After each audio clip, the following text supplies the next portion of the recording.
and Jerry's. Oh, I mean, to say I haven't eaten a pint of fish food here and there, of Americone Dream, those are just some of my favorite flavors of a pint of Ben and Jerry's.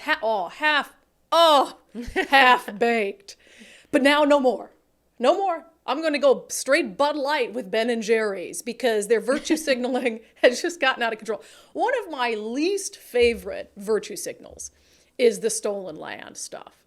One of my least favorite. You know, when they've got kids taking stolen land, reciting stolen land pledges in school, before Seattle City Council meetings when they start by acknowledging, oh, we're on stolen land. I say the same thing every time. Give it back. Then give it back. If you want a virtue signal and say, we're on stolen land, then give it back. Give back whatever property you might own. The city of Seattle could give back whatever city it owns. It could turn over Seattle City Hall to whatever native tribe it wants to. But of course, they're never going to give it back. They just want a virtue signal. They don't actually want to do anything about it. But Ben and Jerry's does. It's not just about saying we're on stolen land. We're making ice cream on stolen land, you know. They really want you to take action, to return some of that land to Native Americans. So this is the tweet from Ben and Jerry's, the 4th of July.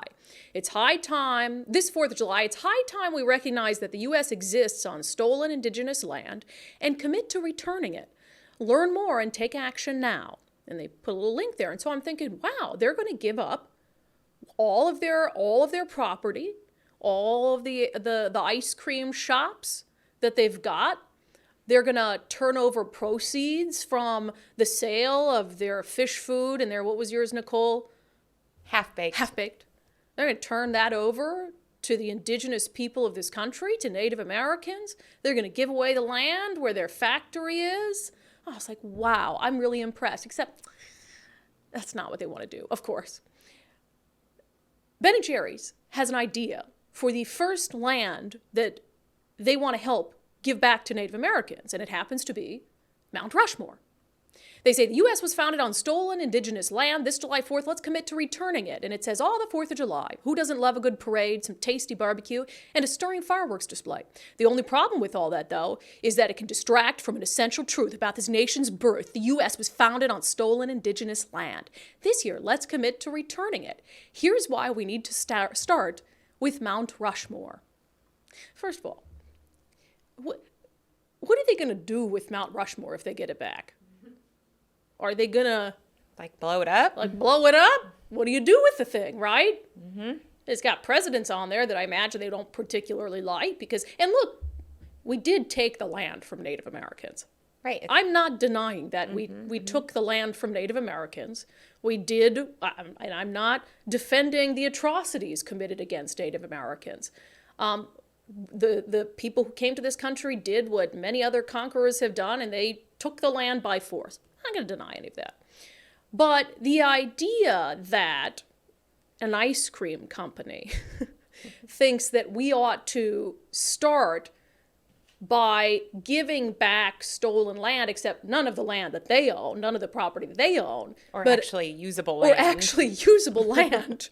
That we're going to give back Mount Rushmore to the Native Americans, which is engraved with heads of American presidents, is virtue signaling at its finest. And it's absolutely unbelievable. Now, again, if they put their money where their mouth is and they said, we're going to start with all of our proceeds and profits and any land that we own, we're going to give it back to the Native Americans, then they wanted to go after Mount Rushmore, fine. I'd be like, wow, good for you. You're really, really doing, you're practicing what you preach. But of course, no one who actually, I would like to find one story, Nicole.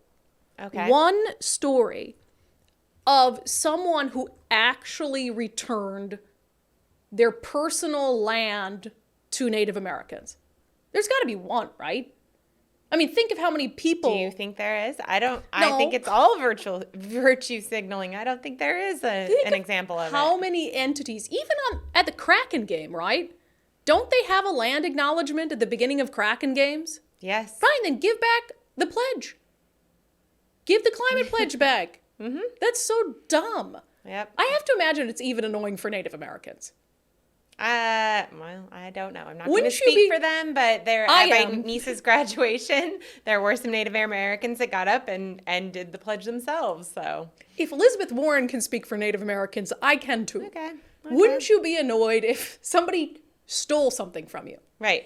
Like if I stole something just from you. Mentioned it. I stole every your cat. Yeah. And I kept saying publicly, acknowledging. kept acknowledging that this is Nicole's cat.